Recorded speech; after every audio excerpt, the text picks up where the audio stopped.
Globally, almost 3 billion people still rely on open fires or inefficient stoves to cook their food, filling their homes with dangerous levels of smoke.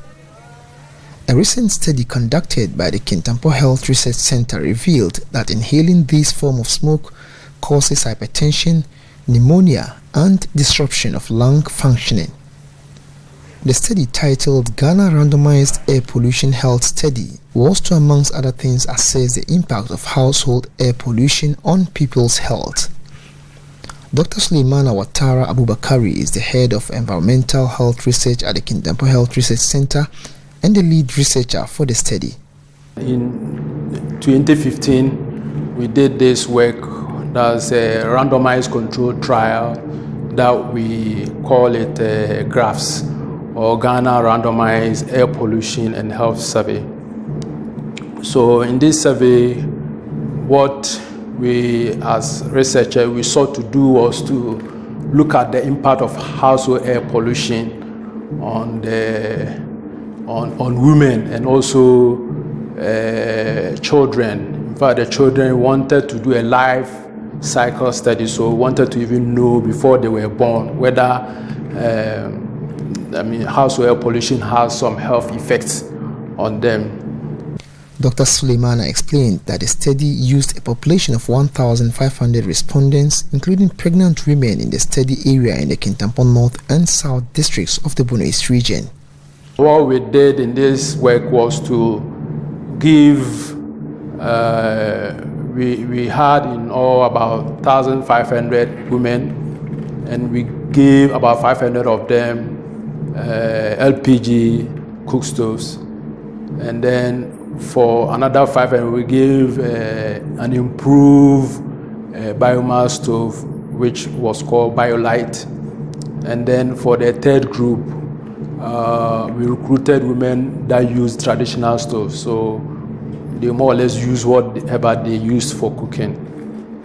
And it's interesting, as researchers we've been following up on this cohort, that's the women that we recruited when they were pregnant, about 24 weeks, and their children since 2015. So now the children are about 9 years, and we continue to follow up on them.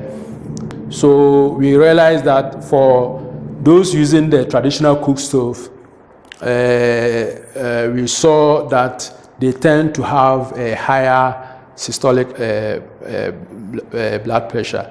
He advised that women who cook in large quantities should inculcate the habit of savings to purchase improved cook stoves to help prevent them from the risk of acquiring respiratory diseases in future.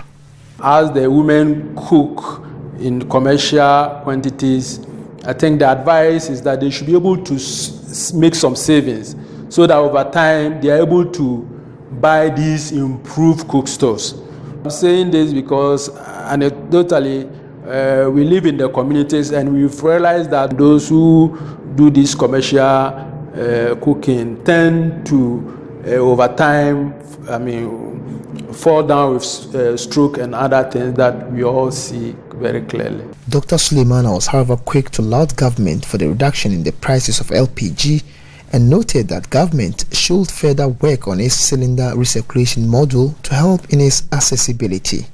Currently, we always see prices of fuel going up, but I think the last increases that happened, we saw that the prices of LPG rather went down. And for me, we find two main variables or two main things that is making people not to change from the traditional cook stove to the use of clean stove. These two variables are mainly the cost. So in a way, that is what the government is addressing now, and then also distance. So hopefully the cylinder recirculation model that the government is also thinking of bringing it on board latest by the end of this year, if it comes on board, will bring LPG close to the doorstep of people, and that will also take out the distance barrier that we also see as researchers. Alan Sabit, Joy News, Kintampo.